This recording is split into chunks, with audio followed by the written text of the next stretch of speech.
अब हम पढ़ते हैं स्वरों की मात्राएं। मतलब स्वरों से हम मात्राएं किस प्रकार बना सकते हैं और इनका प्रयोग किस प्रकार किया जाता है। लिखते समय स्वरों का प्रयोग केवल स्वतंत्र रूप से नहीं बल्कि व्यंजनों के साथ मिलाकर किया जाता है। लिखते समय स्वरों का प्रयोग हम स्वतंत्र नहीं बल्कि व्यंजनों के साथ मिलाकर इनका प्रयोग करते हैं।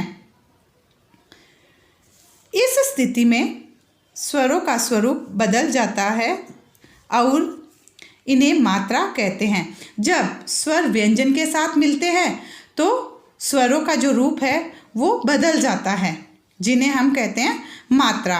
व्यंजनों के साथ स्वर मात्रा रूप में लगते हैं। अब हम पढ़ेंगे कि किस तरह से हम स्वरों को मात्राओं के रूप में प्रयोग करते हैं। ए के साथ कोई मात्रा नहीं है तो हमने शब्द हमारा जो का त्यों बना दिया कल। आ के साथ आ की मात्रा लगी हुई है काम। ई के साथ छोटी ई की मात्रा कवि। ई के साथ बड़ी ई की मात्रा खीर। ऊ के साथ छोटे ऊ की मात्रा गुलाब। ऊ के साथ बड़े ऊ की मात्रा झूला। री के साथ री की मात्रा कृपा। ए के साथ ए की मात्रा केश। आई के साथ आई की मात्रा बैल। ओ के साथ ओ की मात्रा शोर। औ के साथ औ की मात्रा और। अब आते हैं हमारे पास, अब हम पढ़ते हैं व्यंजन। व्यंजन क्या है और किस तरह से हम इनका प्रयोग करते हैं। जिन वर्णों के उच्चारण के लिए स्वरों की सहायता ली जाती है उन्हें व्यंजन कहते हैं। इनकी संख्या मूल रूप से 33 है। हमें स्वरों का उच्चारण करते समय किसी भी प्रकार की सहायता नहीं लेनी पड़ती है, क्योंकि स्वर जो है वो अपने आप में स्वतंत्र है। लेकिन व्यंजनों का उच्चारण करते समय हमें स्वरों की सहायता लेनी पड़ती है। और स्वर जो है व्यंजन जो है 33 हैं और व्यंजनों को मुख्य रूप से 3 भागों में विभाजित किया जाता है। स्पर्श, अंतस्थ, ऊष्म व्यंजन। स्पर्श व्यंजन। स्पर्श व्यंजन में हमारी जीवा मुख के विभिन्न भागों को स्पर्श करते हुए वर्ण का उच्चारण करती हैं। अंतस्थ व्यंजन, इसका शाब्दिक अर्थ होता है अंतः अर्थात बीच में, स्थित होना। जो अक्षर व्यंजनों और स्वरों के बीच में रहते हैं उन्हें हम अंतस्थ व्यंजन कहते हैं। ऊष्म व्यंजन, जैसा कि हमें नाम से प्रतीत हो रहा कि गर्म, कि जिन वर्णों का उच्चारण में मुंह में से गर्म हवा बाहर निकलती है उसे हम ऊष्म व्यंजन कहते हैं। अब हम इनके बारे में पढ़ेंगे। स्पर्श व्यंजन, जिन स्वरों के उच्चारण के समय जीवा मुख के विभिन्न भागों को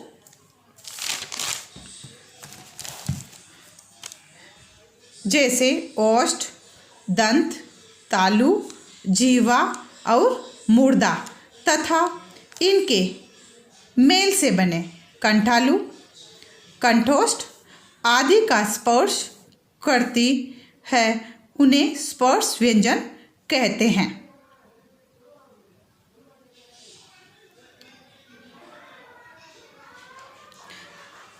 अब हम पढ़ेंगे व्यंजन।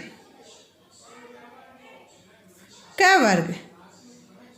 क वर्ग का उच्चारण हमारे कंठ से किया जाता है। इनके उच्चारण में जीभ का पिछला भाग गले को छूता है, इसीलिए इन वर्णों को कंठ से बोला जाता है। क, ख, ग, घ, अन। च वर्ग, इसमें हमारी जीवा तालु को स्पर्श करती है। जीभ मुंह के ऊपरी हिस्से से टकराती है, जिसे हम तालु कहते हैं। छ, छ, ज, ज, य। ट, ट वर्ग, ट वर्ग का उच्चारण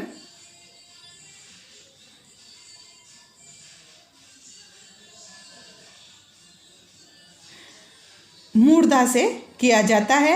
जिह्वा जब मुंह के अंदर उभरे हुए भाग से टकराती है तब इनका उच्चारण होता है ट, ठ, ड, ढ, ण। ड, ढ, ये दो वर्ण हैं, ये हिंदी के माने गए हैं। इन दोनों के उच्चारण में बहुत अंतर है। ढ और ढ व्यंजन हिंदी में स्वतः ही प्रयुक्त होने लगे हैं, ये संस्कृत में नहीं है। ये दोनों ध्वनियाँ हिंदी की अपनी विकसित ध्वनियों से लिए गए हैं। ये ड और ढ का मानक रूप है।